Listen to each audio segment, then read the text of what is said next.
આગળનો પ્રશ્ન છે કે નીચેનામાંથી કઈ ચાલ્કોલિથિક સાઇટ, ચાલ્કોલિથિક એટલે કે તામ્ર પાષાણ યુગ, લિથ એટલે મેં કીધું ને કે પથ્થર, અને ચાલ્કો એટલે કે તાંબુ જે છે ત્યાંથી કઈ જગ્યાએથી કાંસાના રથના પુરાવા મળેલા છે. કાંસાનું રથ એટલે કે બ્રોન્ઝ ચેરિયોટ જે છે એ કઈ જગ્યાએથી મળેલું છે, તો આ જે મળેલું છે એ દાયમાબાદની અંદરથી મળેલું છે. આગળનો પ્રશ્ન જોઈએ કે નીચે જે છે એ પુરાતત્વીય સ્થળ આર્કિયોલોજીકલ પ્લેસીસ આપેલા છે અને બાજુમાં જે છે એ રાજ્ય આપેલા છે, તો કયું ક્યાં આવેલું છે એ આપણે કહેવાનું છે. બુર્જ હોમ જે છે એ ક્યાં આવેલું છે, તો કે બુર્જ હોમ જે છે એ કાશ્મીરની અંદર આવેલું છે. અને બુર્જ હોમ જે છે ત્યાંથી શું મળેલું છે, તો કે બુર્જ હોમ જે છે ત્યાંથી કૂતરાના અવશેષો મળેલા છે. અને બુર્જ હોમની અંદરથી બોન એટલે કે હાડકામાંથી બનાવેલા હથિયારો જે છે એના પણ અવશેષો મળેલા છે. બુર્જ હોમ જે છે એ મિઝોલિથિક સાઇટ છે. અને બુર્જ હોમ જે છે ને ત્યાંથી અંડરગ્રાઉન્ડ ઘર જે છે એ પણ મળેલા છે. તમે અહીંયા વિચારો કે બુર્જ હોમ જે છે એ ક્યાં આવેલું છે, તો કે કાશ્મીરની અંદર. કાશ્મીરની અંદર જે છે એ ઠંડી ખૂબ જ વધારે પડતી, ઠંડી જે છે એ વધારે પડતી હોય છે.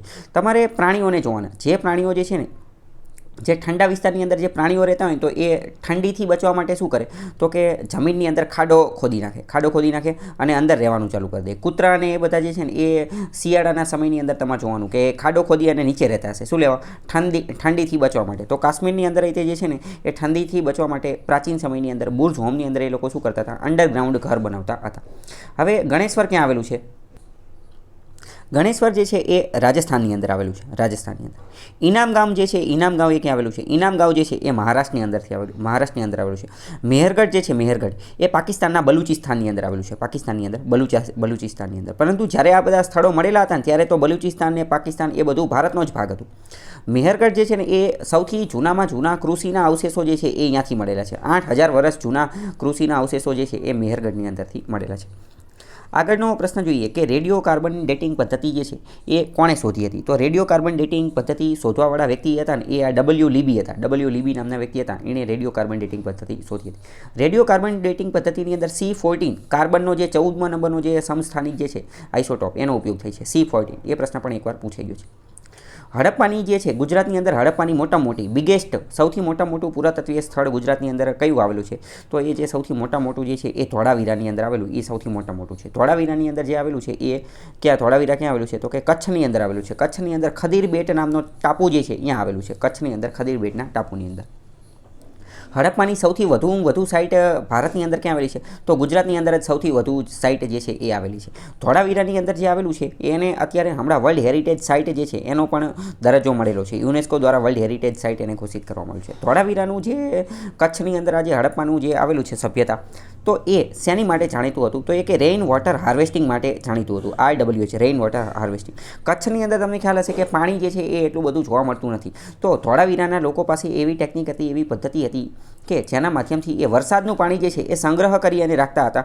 અને બધે ઘરે જે છે એ વરસાદનું પાણી જેટલું આવે ને એ બધું એક જગ્યાએ સ્ટોર કરીને રાખતા હતા. અને ઘરે પાઇપલાઇન દ્વારા, નળ દ્વારા ઓટોમેટિક પાણી પહોંચી જાય એવી વ્યવસ્થા જે છે એ ધોળાવીરામાં જોવા મળતી હતી. તો ધોળાવીરા મેઇન કોની માટે? રેઇન વોટર હાર્વેસ્ટિંગ માટે જાણીતું હતું. અને અત્યારે પણ સમગ્ર ભારત, સમગ્ર વિશ્વ જે છે ને એ પાણીથી ઝઝૂમી રહ્યું છે. તો અત્યારે પણ એક રીતે આપણને પાછું ઇતિહાસની અંદર ઝાંખવાનું કહે છે કે ધોળાવીરાવાળા જે વસ્તુ કરતા હતા ને એ ફરીથી આપણે કરવાની જરૂર છે. કારણ કે અત્યારે પણ સમગ્ર વિશ્વ પાણીથી ઝઝૂમી રહ્યું છે. એવું કહેવામાં આવે છે કે ત્રીજું વિશ્વયુદ્ધ જે છે ને એ પાણીની માટે થશે.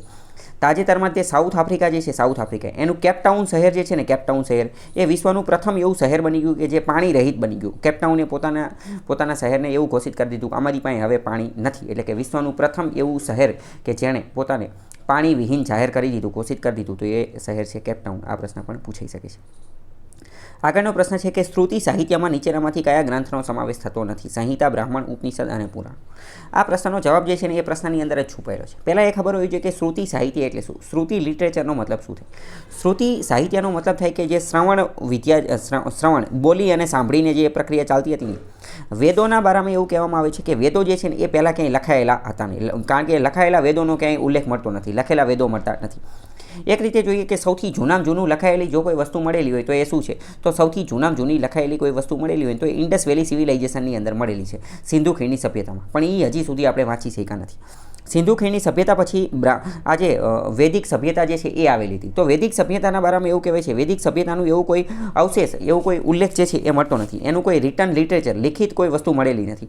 તો એના બારામાં વિદ્વાનો એવું કહે છે એનું લખેલી કોઈ વસ્તુ મળતી નથી, કારણ કે એ લોકો જે છે એ બોલી અને જે છે એ પોતાની પરંપરાને આગળ ચલાવતા હતા. વેદો જે છે એ પેઢી દર પેઢી બોલી અને પોતાની આવનારી પેઢીને કહેતા હતા. તો બોલીને અને સાંભળીને આ બધી વસ્તુ થતી હોય એને શ્રુતિ સાહિત્ય કહેવામાં આવે. તો સંહિતા આ હકીકતમાં બ્રાહ્મણ સંહિતા ઋગ્વેદની એની વાત કરે છે. ઋગ્વેદમાં સંહિતા આવેલી છે એની વાત કરે છે. તો એ શ્રુતિ પરંપરા હતી, કારણ કે એ બોલીને આગળ વધતી હતી. પછી બ્રાહ્મણ ગ્રંથો. તો બ્રાહ્મણ ગ્રંથો જે છે એ પણ આ વેદોને સરળતાથી સમજાવવા માટેની વસ્તુ હતી. તો એ પણ શ્રુતિ પરંપરાનું પાલન કરે છે.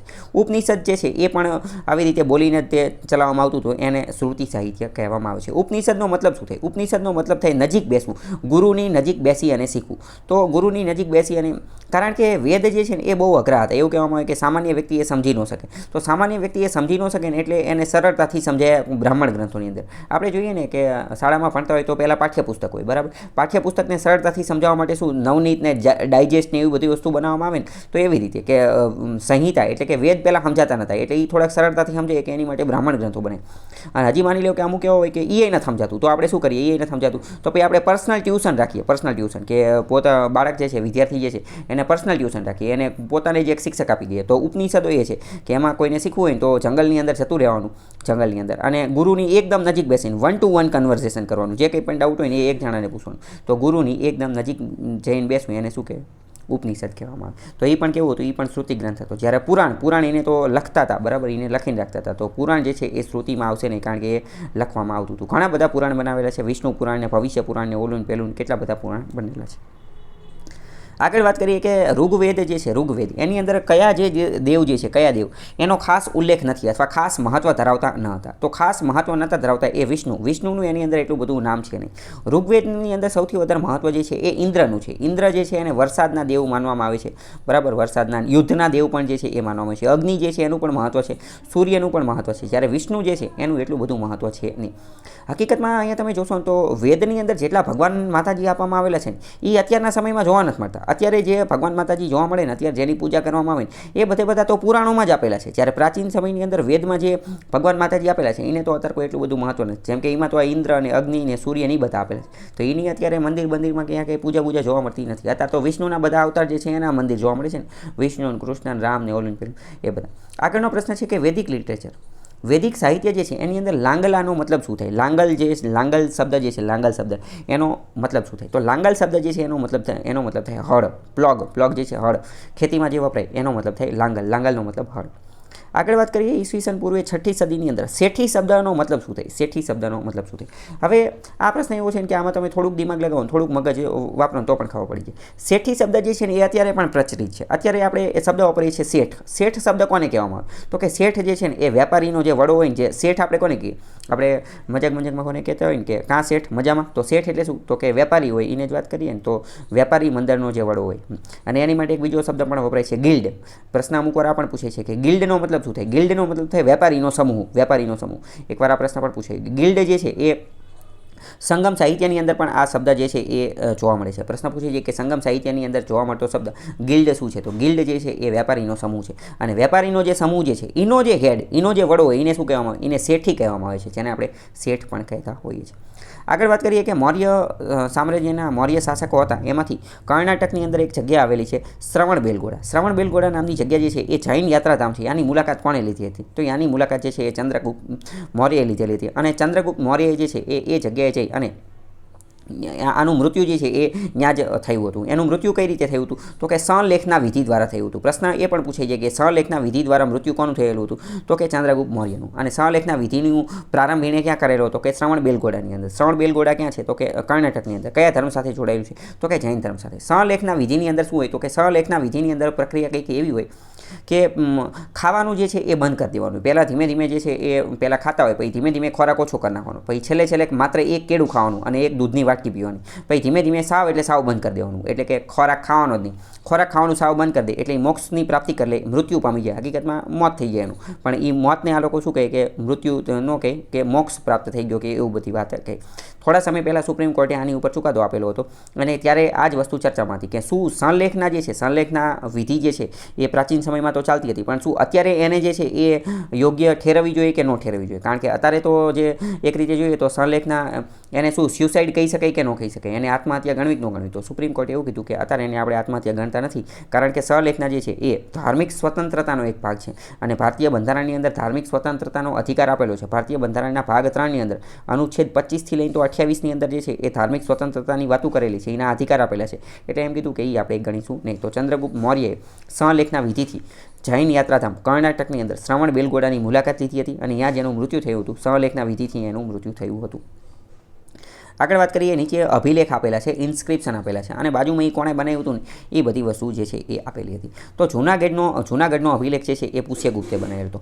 મહેરૌલીનો જે લોહસ્તંભ જે છે, જૂનાગઢ ગુજરાતમાં આવેલું છે, મહેરૌલીનો લોહસ્તંભ જે દિલ્હીની અંદર આવેલો છે, બરાબર, એ કોણે બનાવેલો હતો? તો મહેરૌલીનો જે લોહસ્તંભ જે છે એ ચંદ્રગુપ્ત દ્વિતીયએ બનાવેલો હતો. બાંસખેડા અભિલેખ જે છે, બાંસખેડા અભિલેખ એ હર્ષવર્ધન દ્વારા બનાવેલો હતો અને આઈહોલ અભિલેખ જે છે, આઈહોલ અભિલેખ એ પુલકેશી બીજા દ્વારા બનાવેલો હતો. આઈહોલ અભિલેખના બારામાં વારંવાર પ્રશ્ન પૂછે છે. આઈહોલ અભિલેખ જે છે એ ક્યાં આવેલો છે? એ કર્ણાટકની અંદર આવેલો છે અને પુલકેશી બીજો જે છે, પુલકેશી બીજો, એનો એક કવિ હતો રવિ કીર્તિ, એના દ્વારા આ જે છે એ બનાવવામાં આવેલો હતો. અને આઈહોલ અભિલેખની અંદરથી જ આપણને ખબર પડે છે કે પુલકેશી બીજો અને આ હર્ષવર્ધન જે છે એ બંનેની વચ્ચે યુદ્ધ થયેલું હતું અને એ બંનેની વચ્ચેના યુદ્ધની અંદર જે છે એ નર્મદા નદીને સરહદ માનવામાં આવેલી હતી અને નર્મદા નદીનો ઉત્તર તરફનો ભાગ હતો એ આ હર્ષવર્ધન શાસન કરશે અને દક્ષિણ તરફના ભાગની અંદર આ પુલકેશી બીજો શાસન કરશે, એવી વાતો થયેલી હતી આઈહોલ અભિલેખની અંદર. આગળનો પ્રશ્ન કહે છે કે સૌથી જૂનામાં જૂનો કયા રાજવી દ્વારા સંસ્કૃતની અંદર અભિલેખ તૈયાર કરવામાં આવ્યો હતો? સૌથી જૂનામાં જૂનો સંસ્કૃતનો અભિલેખ જે છે એ કોણે બનાવેલો હતો? તો એ કામ જે છે એ રુદ્રદામને કરેલું હતું અને આ અભિલેખ સૌથી જૂનામાં જૂનો અભિલેખ ક્યાં આવેલો છે? તો કે જૂનાગઢની અંદર આવેલો છે. એક રીતે સૌથી જૂનામાં જૂનો સંસ્કૃતનો અભિલેખ રુદ્રદામનનો જૂનાગઢમાં આવેલો છે. આગળ પૂછેલું છે, જોડકું આપેલું છે, કયું ખોટું છે? તો કે કલિંગમાં ગયા નહીં આવે, કલિંગ ગયા જે છે એ ખોટું છે. જ્યારે અવંતી ઉજ્જૈની સાચું છે, ઉત્તરાપથ તક્ષશિલા સાચું છે, દક્ષિણાપથ સુવર્ણગિરી એ પણ સાચું છે.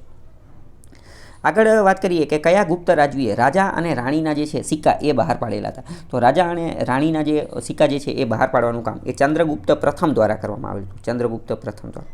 આગળનો પ્રશ્ન જોઈએ કે ઇતિહાસકારો અને એને જે છે મૌર્ય સામ્રાજ્યનું પતન થયેલું હતું. તો મૌર્ય સામ્રાજ્યનું જે પતન થયેલું હતું એની માટે દરેક વ્યક્તિઓએ અલગ અલગ, દરેક ઇતિહાસકારોએ પોતાનું અલગ અલગ મંતવ્ય આપેલું છે. અમુક એમ કીધેલું છે કે અશોકની શાંતિવાદી નીતિ હતી એના કારણે મૌર્ય સામ્રાજ્યનું પતન થયું હતું. અમુક એમ કીધું બ્રાહ્મણના બળવાના કારણે. અમુક એવું કીધું હતું મૌર્ય અર્થતંત્રની અંદર, ઇકોનોમીની અંદર ક્રાઇસિસ, કટોકટી આવી ગયા હતા. અને અમુક એમ કીધું કે વહીવટી તંત્રનું અતિ કેન્દ્રીકરણ થયું હતું. તો આ કોણે કોણે શું કીધેલું છે એ આપણે કહેવાનું છે, એનો જવાબ જે છે એ આપણે કહેવાનું છે. તો આ જે અશોકની જે શાંતિવાદી નીતિના કારણે જે છે એ પૂરું થઈ ગયું હતું એવું કોણે કીધું હતું? તો કે એવું જે છે ને એ એચ.સી. રાયચૌધરી એવું કીધું હતું. એચ.સી. રાયચૌધરીએ શું કીધું કે અશોકની શાંતિવાદી નીતિના કારણે આ થયેલું છે. પછી વાત કરીએ બ્રાહ્મણનો બળવો. બ્રાહ્મણનો બળવો જે છે એવું કોણે કીધું હતું કે બ્રાહ્મણના બળવાના કારણે મૌર્યનું પતન થયું એવું કીધું હતું હરપ્રસાદ શાસ્ત્રી. હરપ્રસાદ શાસ્ત્રી જે છે એણે એ કીધું હતું. રોમિલા થાપરે શું કીધું હતું? રોમિલા થાપરે એવું કીધું કે વહીવટી તંત્ર, એડમિનિસ્ટ્રેશન જે છે એનું અતિ કેન્દ્રીકરણ થયું છે ને, મોર સેન્ટ્રલાઇઝડ, હાઈલી સેન્ટ્રલાઇઝના કારણે થયું હતું. અને ડીડી કોસાંબીએ શું કીધું હતું? ડીડી કોસાંબી જે છે એણે એમ કીધેલું હતું કે બ્રાહ્મણોનો જે બળવો થયેલો હતો એના કારણે આ બધી વસ્તુ, આ જે ડીડી કોસાંબી જે છે